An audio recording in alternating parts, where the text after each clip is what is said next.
Hello, I'm Professor Michael Gaddis at Gulf Coast State College. This particular presentation I'm going to do today is on a historical and complex topic and how I would relay this information to the students. The topic we're going to look at is going to be bureaucracy. And the basic question I am proposing to the students is, how do we go from a very simplistic republic with very limited services to a tremendous growth that we do have today? So we're going to look at the factors which cause the growth in government, the events which help to transpire America from being a very isolationist republic with limited accessibility to government until now government is involved in every stage in our affairs. This particular lecture that I do give is prevalent in both my political science courses as well as my American history courses. So to get started,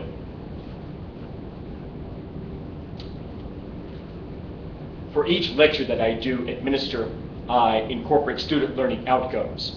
In this case, these outcomes are going to be the primary points that I will assess the students for their examinations, for their quizzes, and various other in-class assignments. So now I'll get into the part about bureaucracy. It is a term that everybody has heard of, but very few people are able to define it. Webster's dictionary is going to address it as an avenue of many bureaus, an organization, if you will, that administers considerable red tape, which tends to be the derogatory part of the bureaucracy. In this case, I define it as what keeps the system going. And what is the system? The system is of government itself and of agencies of government. From getting up in the bed in the morning to going to bed at night, we have so many interactions with the bureaucracy that we really don't even see. In the United States, we do not fear getting up in the morning, driving to work, and expect to see landmines placed on the road. Secondly, we expect our mail to be delivered to us on time, food to be administered to the various grocery stores, and safety and security at night. And it wasn't always this way, but the purpose that it serves, one of the primary differences between a first-tier nation and a third-world nation, not the only one, but certainly one of the big differences, is going to be the bureaucracy. An efficient and organized bureaucracy can ensure that a nation can attain first-tier status regardless of lack of natural resources. As an example, take the nation states of both Taiwan as well as Japan.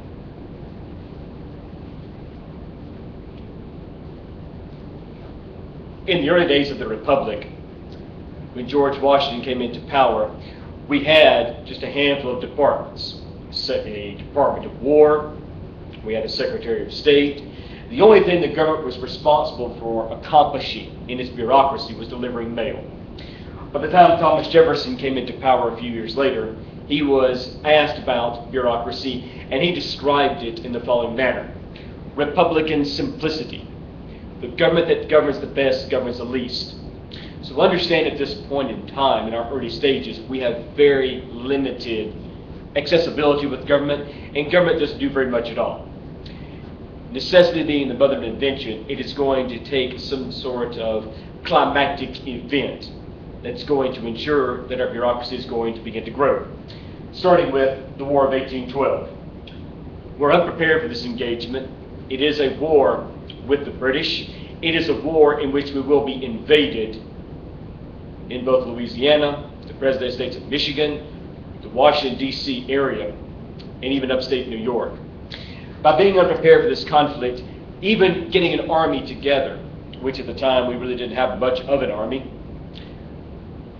we lacked properly trained officers, we lacked proper munitions, and most importantly, we didn't have any infrastructure put in place to ensure that we could meet the enemy. If the enemy is going to move in through Michigan, we would have to cross over the Appalachian Mountains, which at this time we had no roads. The government didn't think it was their responsibility to build any roads or to build any sort of infrastructure that would get us from point A to point B. As a result, this exposed the weakness of Republican simplicity. This war exposed the weakness of Republican simplicity. Enter internal improvements, continentalism. adopted by Henry Clay. Continentalism means that the U.S. government is going to start engaging in significant infrastructure buildup. The bureaucracy is going to take shape. It's going to start to take effect. Government is going to start to grow. This, of course, is a significant transition in our nation's history from one being simply of individual states to one now that the federal government is taking on more responsibility. There are numerous examples of this continentalism. There are such things as the Erie Canal, a project primarily for New York State, but this Erie Canal that connected Lake Erie all the way to the Atlantic Ocean helped to ensure tremendous economic growth throughout the nation. Soon more dams, canals, soon to be railroads crisscross this republic. And we witness a tremendous growth, a growing share of our national economy that can be directly linked to bureaucracy. And so as a result, Republican simplicity fades away to be replaced by continentalism. The next direction we look to with continentalism would be the spoils system. This will be detrimental to a growth in government. Concocted by Martin Van Buren and administered under President Andrew Jackson, when Jackson takes the oath of office, he fires every official in government. And upon firing every official in government, he is going to replace him with his own men, his own supporters. Therefore, it's an effective way to build up the republic, or build up a political party, I should say. But at the same time, this is detrimental to bureaucracy, because now the responsibilities of government will fall out of the hands of service to the people and more now toward service to the party. And there are several examples we can look to. The most famous, one of the most famous, would be the Indian Removal Act, also known as the Trail of Tears. This becomes one of the most significant bureaucratic undertakings in the history of the Republic. We'll have a very high mortality rate. The link to the more high mortality rate of the Indian Removal Act can be, of course, to bureaucratic incompetence. Food, medicine, and other necessities are needed in order to transfer the Indian tribes and Native American tribes in the southeast to their new destination in Oklahoma. The food never showed up, or the medicine never showed up. Reasons being, a bureaucratic clerk, maybe he didn't like Indians, maybe he realized he could sell the food on the open market and pocket the money, or maybe he simply got that position in the bureaucracy because he was a strong supporter of Andrew Jackson. For the next 40 years, we are going to witness, in the Trail of Time, Trail of Tears, all the way to the Civil War, significant bureaucratic weakness and incompetence. Now to get to the Civil War.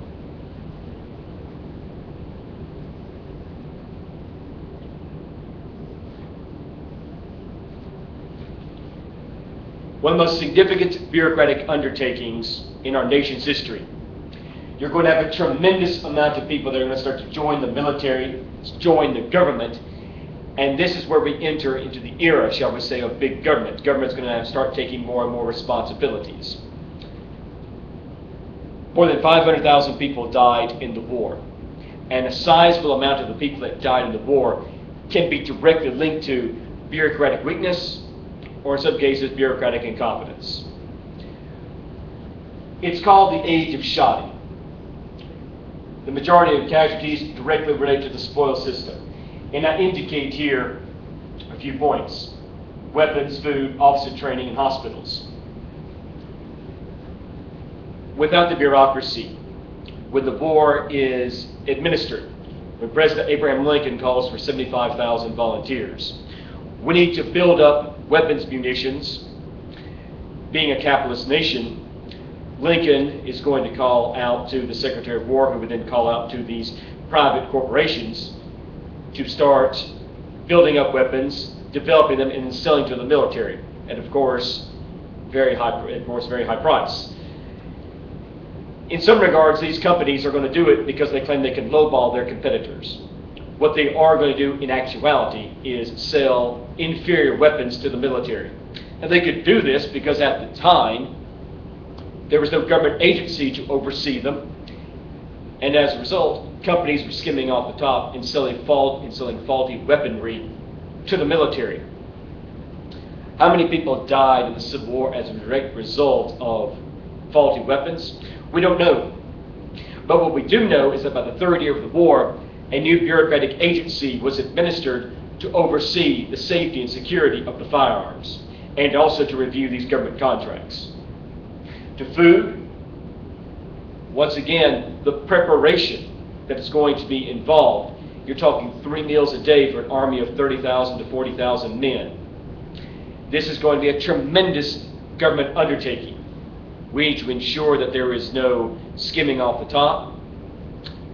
There is going to be no dysfunction, that the food would be administered properly.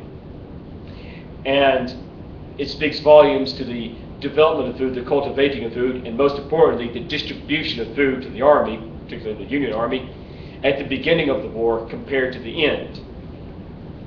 The weapons and the food begin to witness gradual improvements, more efficiency, because of a growth of bureaucracy, because of a growth of government.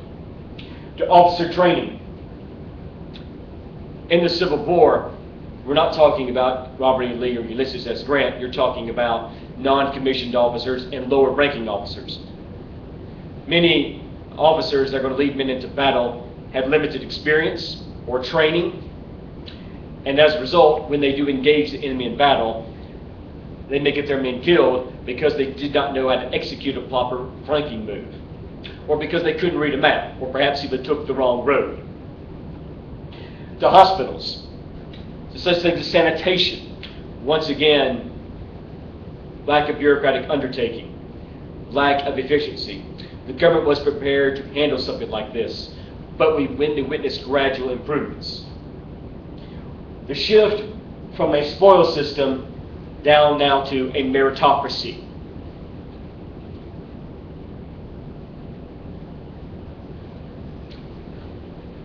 The Civil War is going to transform this nation from a Republican simplistic bureaucracy to one of meritocracy. Two things are going to happen. One is the government is going to grow tremendously. And secondly, the bureaucracy is going to now dedicate itself the responsibility to serve the people. So we're going to witness a growth of government as the years progress.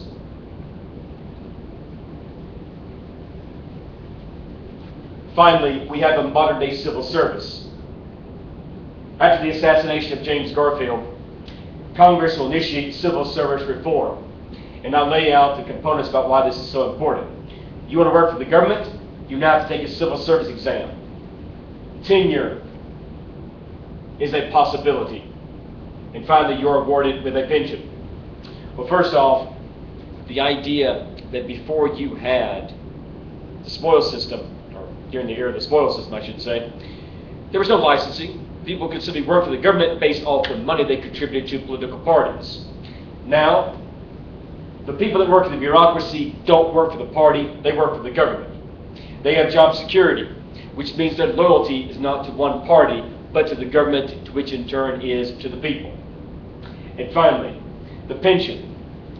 The pension system means that upon your retirement, you will get a financial compensation.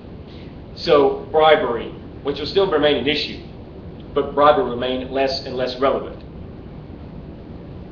The bureaucracy, once again, to establish in conclusion, an agency of many bureaus dedicating itself to the responsibility and efficiency of government.